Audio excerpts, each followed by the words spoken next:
His reviews will get you further than the film will ever go. If you give him just a moment of your time, he'll let you know which movies rock, which movies stink, which movies shouldn't have been released.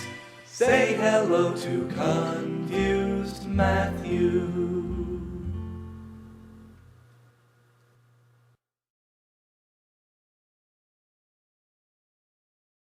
You know, I honestly didn't think it was going to be that bad.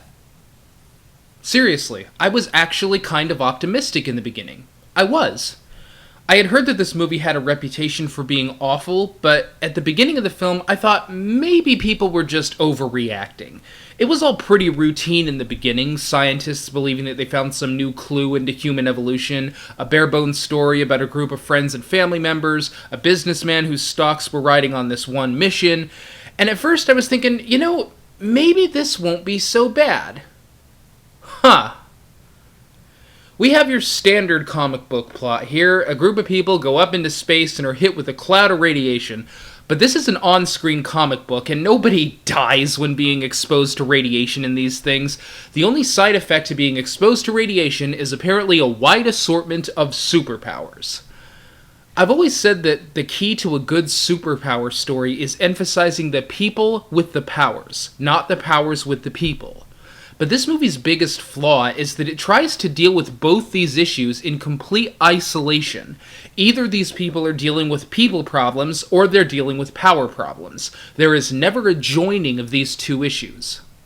They either go the way of, wow, cool, I can turn into fire, hey look, I made Jessica Alba take her clothes off for no reason, or why don't you ever notice me and you suck at being a brother. At times, it was almost like watching two completely separate movies. And bad ones at that. After the Four's accident up on the space station, things just get boring and horribly, horribly written. This could have been a story about these people coming to terms with their new abilities in addition to coming to terms with their personal problems with one another. Instead, the film just has them completely dicking around for most of its running time. Seriously, I don't think I've seen so much dicking around in all my time as a moviegoer. 1 minute we're dealing with petty relationship problems, and then we cut to a dude snowboarding with no indication that any of this has anything to do with the story. It's so disjointed that I almost wondered if my DVD was skipping and playing the scenes out of order. Oh please, honey, won't you please take me back? Motorcycle Expo! The characters are too dull to care about a relationship with any of them, and their reactions to their new powers and abilities are so stupid that it just makes you cringe. None of them act like people who have suddenly realized they have all been horribly transformed. They all act instead like people reading off of a screenplay trying to be cute about it. Look at me. I can't. No. I think the word you're looking for is, oh my god, your face is gone! The discovery of their newfound superpowers should either be terrifying or magical in some way, but none of them even seem particularly surprised by them. The fire dude just acts like he got a new toy for Christmas, and the other two are like, alright. God bless him, they tried with the rock dude when he attempted to reunite with his wife, but the wife's reaction was ridiculously manufactured.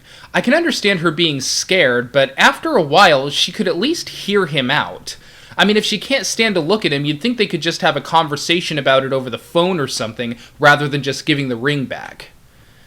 The bottom line is that the majority of this film is either engaging these wooden characters in petty squabbles as they try boringly to reverse their condition. The film is more or less story-free other than that.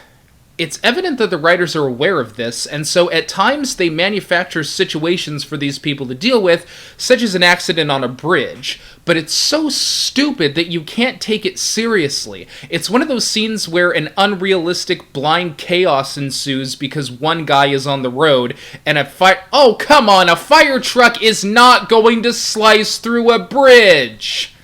That's what the guardrails are for! To prevent cars from going over the side.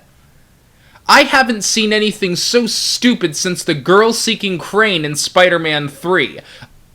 I actually think this might be a little worse. The rest of the film plays out in a typical formulaic fashion. Generic villain tries to turn the heroes against each other and manages to do so thanks to one minor conversation in a cafe. They shoehorn the villain in at the tail end, but before that, he just kind of walks around and looks villainy. And of course, the machine that was designed to only reverse their conditions actually just turns it on and off like a light switch somehow.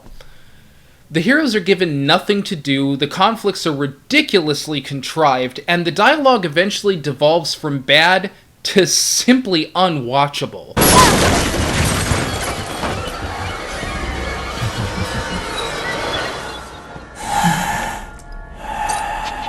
Marco Polo. Pretty sure that's not how you play Marco Polo. I think the other person is supposed to...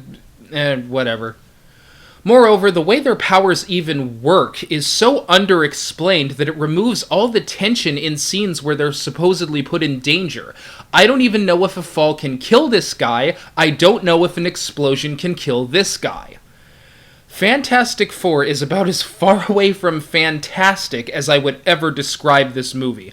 I would go on about how terrible it is, but even that would be a waste of energy considering how little is even going on the screen here. It's really just not worth anyone's time, not even to hate it. This would probably have done poorly just on its own horrible merits, but considering that its competition at the time was Batman Begins, it never had a chance.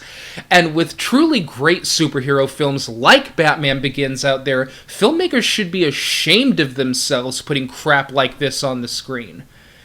That's really all I have to say. Just don't waste your time on something like this. Why the long face? Oh, dear God, the end.